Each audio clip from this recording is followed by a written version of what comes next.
we'll go into our first question for our candidates, which means, Debbie, you're our first one up since Hans had the first chance for the opening statement, all right?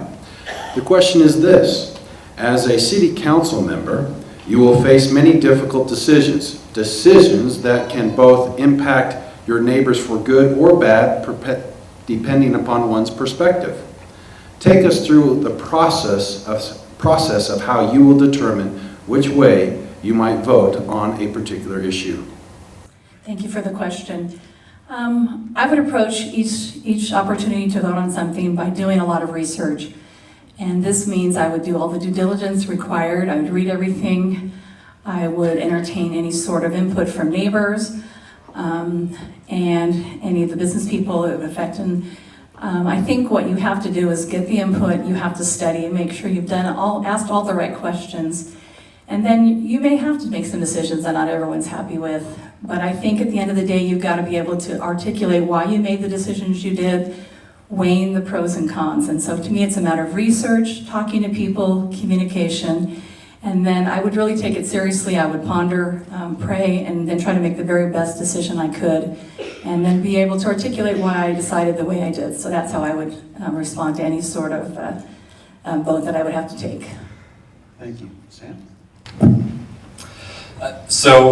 A recent development here in Orem is actually a poster child for how I think we can do better as a city. That's actually one of the reasons I'm running for city council. I want to engage more with the community, and my job as a city council member would not be to advance my own personal agenda and to hold the city hostage until I get that. My job is to find out your concerns, to find out what changes you would like to see make, or if there is something you don't want to see changed, to make sure that takes place, and to represent that to the council, to work with them as a team.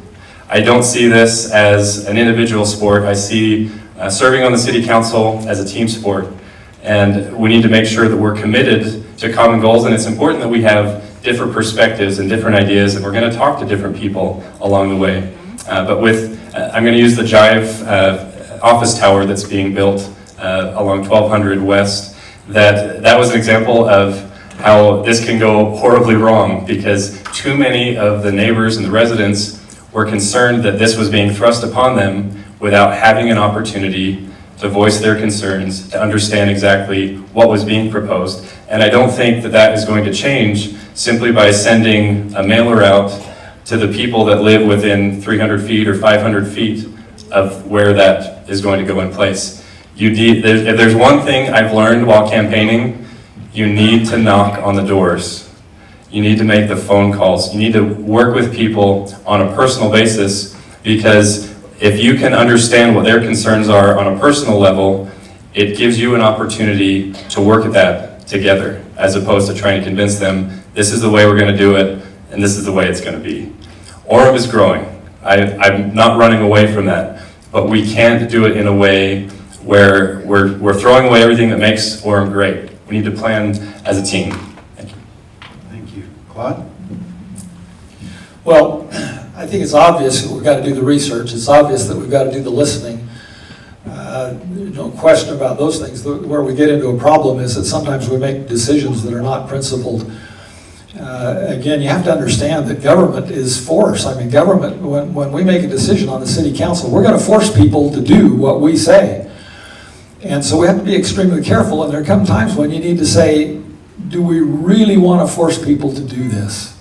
Case came up the other day in the city council, and they were talking about a fence, and somebody said, so how can we make sure that this fence never gets run down? Do we really want to be responsible to monitor that fence forever? Or do we want to let people live their lives? I mean, in part, what happens is, you know, we get so obsessed with the greater good of everybody, and we forget the fact that the greatest good for everybody is served by getting the greatest good for the individuals. You know, it's the what's the Star Trek thing? The good of the many outnumbers the good of the one. But in truth, in America, the good of the one collectively is the best good for everybody. And so we need to try to do this by impacting our citizens' lives as little as possible. I agree with Mark. You know, Orem is an awesome, awesome place to live. the reason I'm running is because every once in a while, you understand that if you take a ship and you start off in the ocean and you have a slight course correction that you don't make, it's going to make a huge difference in the end, okay? And so as we watch some of these things happen and people getting very concerned about what they're seeing, we're described as gloom and doom. No, we're not gloom and doom, but we want to make sure that we do what respects the people of Orem, that we listen to them, that we do what they want to have done, and that we don't just railroad over them with our plans. Obviously, they're going to be hard decisions. Not everybody's going to like everything that we have to decide, but we just do the best we can. Thanks. Thank you. Mark? Thank you. I'm a believer in the process, and I think part of what we do as City Council is try to continue to improve the process. But part of the process includes a lot of getting information and discussion with a number of different individuals from different perspectives.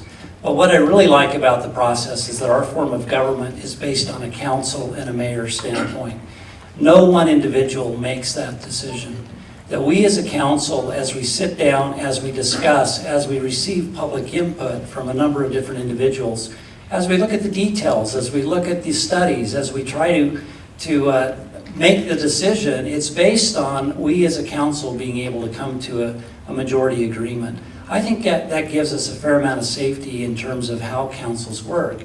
And I think the benefit of the council is that if we select the right leaders that are willing to be open-minded, that are respectful, that are able to listen, and in the process able to share their ideas and share their perspectives, then we as a council can make good decisions that are in the best interest of not only the individuals, but the best interest of Orem.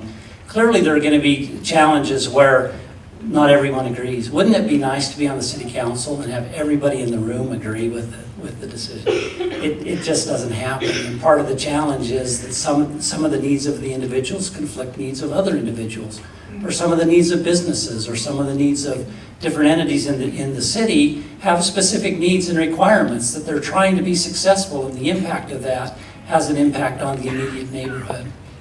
I'm mindful of neighbors that live next to high schools and the challenges that may come across from when school gets out. I'm mindful of neighbors that live next to hospitals and the sirens and the helicopters that are present.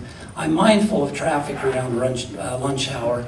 I'm mindful of all these things that we as a city need to look at and try to make decisions to say, how do we keep to maintain our neighborhoods as well as provide a great economic foothold for the benefit of our community. Thank you. Making decisions on city council, this is a difficult thing. The biggest thing I've had to deal with trying to make judgment is when I have two people sitting in front of me or standing saying, I want to protect my property rights, and the other one says, I own my property, I want to protect my property rights. And that to me is the biggest decision because they both have a clear conscience. For instance, this Jive building that was talked about. Mark Seastrand and I were the only two that voted against the Jive building. In my opinion, that was the worst case of planning I've seen in 4 years I've been on the city council. They've got a narrow 2-lane road down there. They're going to put up 3 buildings the size of the New Skin building right across the street. It's right in the middle of 4 blocks of development. They're going to have to go both directions to pave eventually once they get these 3 big, huge buildings in there. Would you want that? Well, I used my best judgment. Mark used his best judgment. We voted against it, but we got outvoted. But that's what we do in the city council. We use our best judgment, and then we decide what we think is best for the city. Sometimes you're alone. 4 years ago, when I was running for city council, I talked about the city getting into utopia. And I thought that was a mistake. And when I raised it, the city tried to raise your property taxes. I said, no, this is not a good thing for the city to be involved in. It was a 6-1 vote against me. Well, then I got a whole bunch of signatures, led a petition, and 69% of you agreed with me. The city should not be raising your taxes for utopia. So you do your best judgment, and if you don't like what the city does, city council does, then you can go do a referendum, and you can overturn what they do when we make mistakes. I was pleased that last year, what had been a 6-1 vote against me 2 years before became a 6-1 vote for me. And so you have your wins, you have your losses, you use your best judgment. Thank you, candidates.